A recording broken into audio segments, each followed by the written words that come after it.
Okay, hear me out. What if this song Payphone trying to go was about me losing all my money in shitcoins? 20% just a hodl, so I staked that shit away.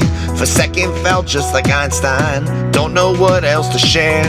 I know I said it before, but all of my Dogecoin is down. I wasted my time not selling the highest. Now I agonize looking at that price when we hodled Doge, but even Shiba went down that last time.